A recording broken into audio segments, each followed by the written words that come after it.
खुशामदीद आपका तजारती वक्फे के बाद मैं सानिम एजाज देख रहे हैं प्रोग्राम अब तक में आप पते की बात गुलाम नबी आज़ाद जो डेमोक्रेटिक प्रोग्रेसिव आज़ाद पार्टी के सरबराह हैं, जम्मू कश्मीर के साबका वज़ीर आला हैं, मरकज़ी वज़ीर भी, और जम्मू कश्मीर में सियासत के कई पायदान बढ़ा रहे हैं। और उन्होंने आज जो जम्मू खित्ते में अपनी राब्ता मुहिम थी, उसी मुहिम में आज नगरोटा में उनका जलसा था। तो नगरोटा के जलसे में आज उनने नेशनल कॉन्फ्रेंस पर जो ताबड़तोड़ हमले किए, उनमें पहला हमला यही था कि नेशनल कॉन्फ्रेंस का कोई दीन ईमान नहीं है।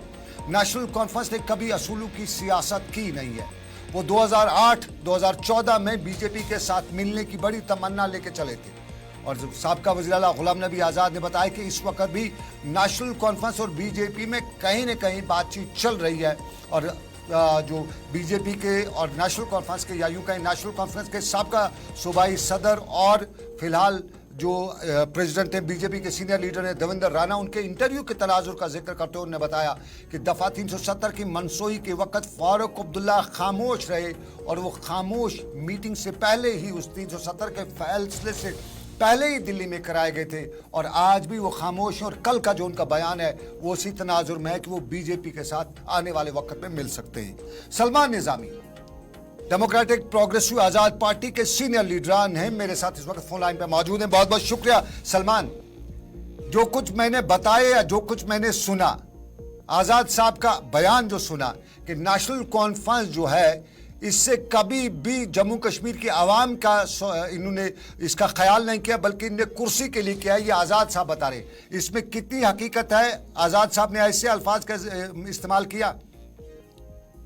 देखिए सनम एजाज साहब, आप भी एक सीनियर सहाफ़ी हैं और आपको हिस्टोरिकल फैक्ट जो है वो बयां मैं करना चाहता हूं, क्योंकि नेशनल कॉन्फ्रेंस जो है, सबसे पहले जम्मू कश्मीर में अगर किसी ने बीजेपी और आरएसएस के दरवाजे खोले वो नेशनल कॉन्फ्रेंस है।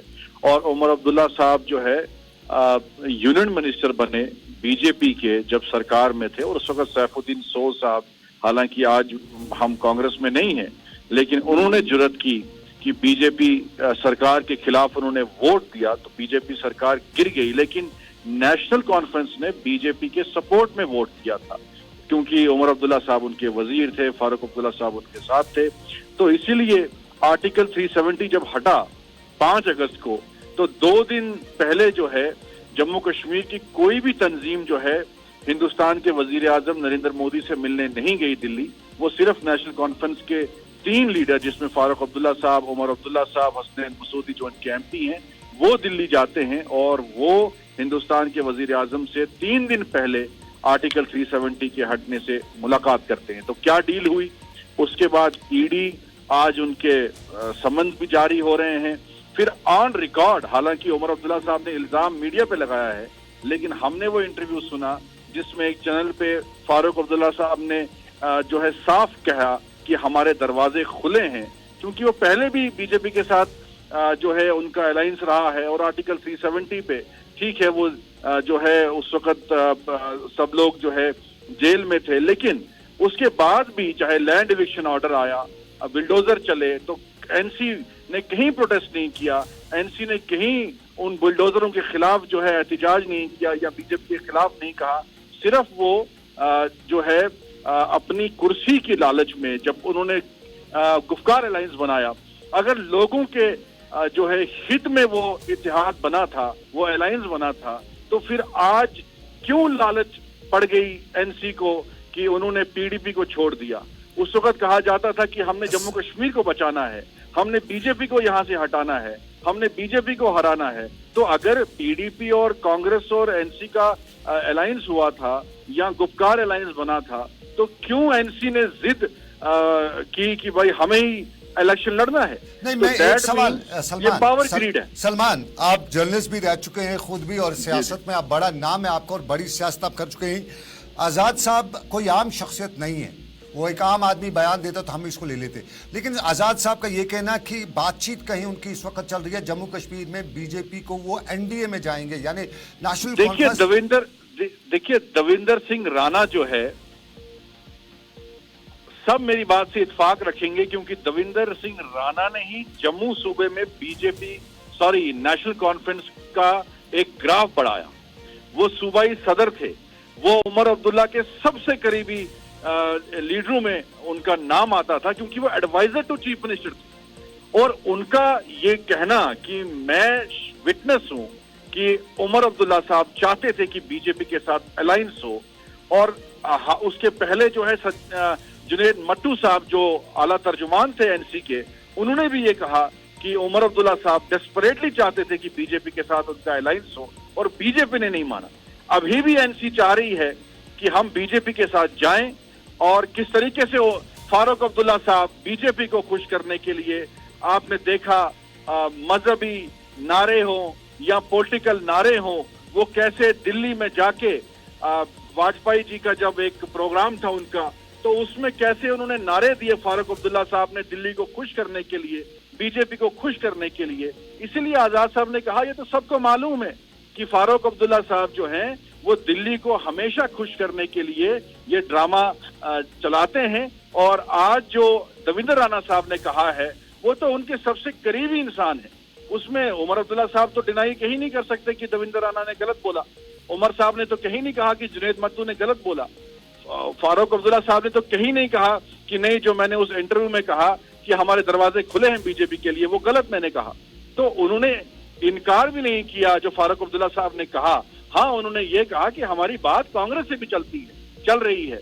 तो बात कांग्रेस से भी चल रही है, बीजेपी से भी चल रही है। तो आजाद साहब ने आज यही कहा कि भाई वो किसी के साथ भी जा सकते हैं। नहीं, आजाद साहब ने ये भी कहा, आजाद साहब ने ये भी कहा, मैं आपको जरा क्या, आजाद साहब ने ये भी कहा कि इस वक्त जम्मू कश्मीर में पीडीपी वगैरह को अलग रख के बीजेपी के लिए साउथ कश्मीर की सीट में रास्ता साफ कर रहा है वो फारूक अब्दुल्ला, नेशनल कॉन्फ्रेंस, ये उन्होंने बताया। और खित्ते पीर पंचाल में भी वो ऐसे ही कर रहा है ताकि पीडीपी एनसी अलग अलग लड़ते रहें और वहां पे बीजेपी के लिए रास्ता साफ हो जाए, ये उसने उन्होंने बताया। और आने वाले इलेक्शन में बीजेपी के साथ सरकार नेशनल कॉन्फ्रेंस बनाएगी। क्या इन अल्फाज को किस तरह से हम लें? देखिए, जो इल्जाम आजाद साहब पे लगाए गए, क्योंकि साफ हो गया जब आजाद साहब ने कांग्रेस छोड़ी, हमने राहुल गांधी की इमेच्योरिटी की वजह से कांग्रेस छोड़ी।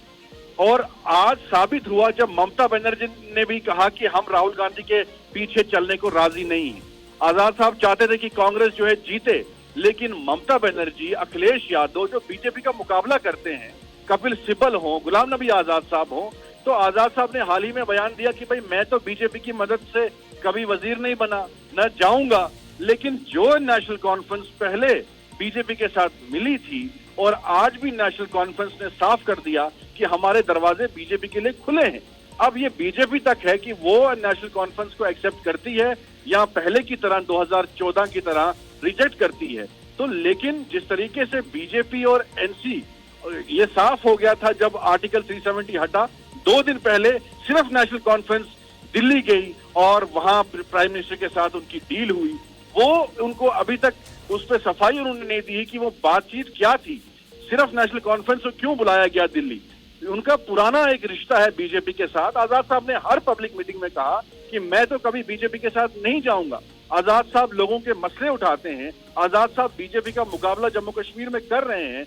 मैं हूं, आपने मुझे देखा, चाहे नेशनल हो, स्टेट ले, जहां जहां बीजेपी का कोई फैसला आता था, 370 पे आजाद साहब ने बीजेपी का मुकाबला किया।